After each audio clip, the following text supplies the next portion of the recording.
अस्सलामुअलैकुम। सबक आमोज वर्ल्ड में आप सबको खुश आमदीद। एक दफ़ा 20 मजदूर किसी जंगल में लकड़ियां काट रहे होते हैं और खामोश मौसम अचानक तूफान का रूप इख्तियार कर लेता है और देखते ही देखते गरज चमक के साथ तेज बारिश की आमद होने लगती है। मगर वो मजदूर बदस्तूर लकड़ियां काटने में मसरूफ होते हैं क्योंकि उन्हें जल्द से जल्द अपना काम मुकम्मल करना होता है। अचानक आसमानी बिजली अपनी खौफनाक आवाज के साथ जमीन का रुख कर लेती है, जिसे देखकर मजदूर अपना अपना काम छोड़कर करीब बनी एक झोंपड़ी नुमा कमरे में जाकर पनाह ले लेते हैं।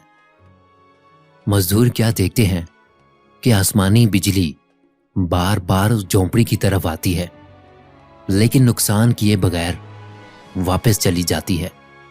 यह सारा माजरा देखकर उन सारे मजदूरों में से एक मजदूर कहता है कि बिजली शायद हम में से किसी एक के ऊपर गिरना चाहती है, इसलिए तो बार बार हमारी तरफ आ रही है।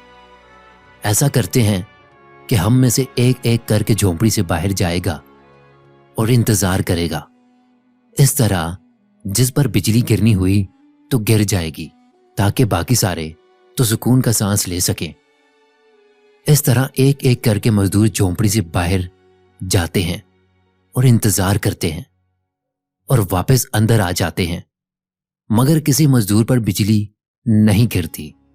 इस तरह 20 में से 19 मजदूर झोंपड़ी से बाहर निकलकर वापस झोंपड़ी के अंदर आ जाते हैं।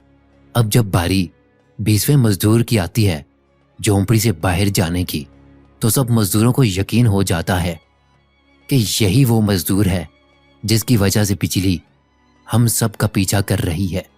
अब इस आखिरी मजदूर को भी यकीन हो जाता है कि वही आखिरी बचा है और बिजली उसे ही हलाक करने के लिए बार बार उसके पीछे झोंपड़ी पर आ रही थी।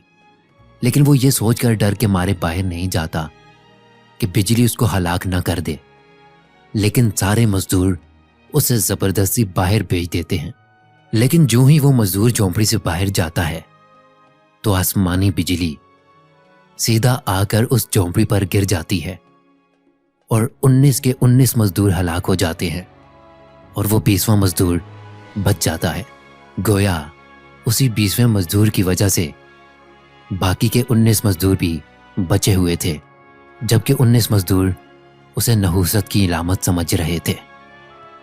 मुअज़्ज़ज़ आवाज़ की दुनिया के दोस्तों, इस पूरी कहानी का मकसद ये है कि अक्सर ऐसा होता है कि हम किसी को किसी भी चीज़ का कसूरवार ठहरा रहे होते हैं, जबकि हो सकता है कि उस कसूर का सबब हम खुद हो और दूसरी तरफ हम किसी और की वजह से परेशानी और मुसीबतों से बचे आ रहे होते हैं, जिसका हमें इल्म भी नहीं होता।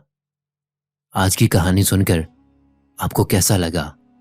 अपनी कीमती राय का इजहार कमेंट सेक्शन में ज़रूर कीजिएगा।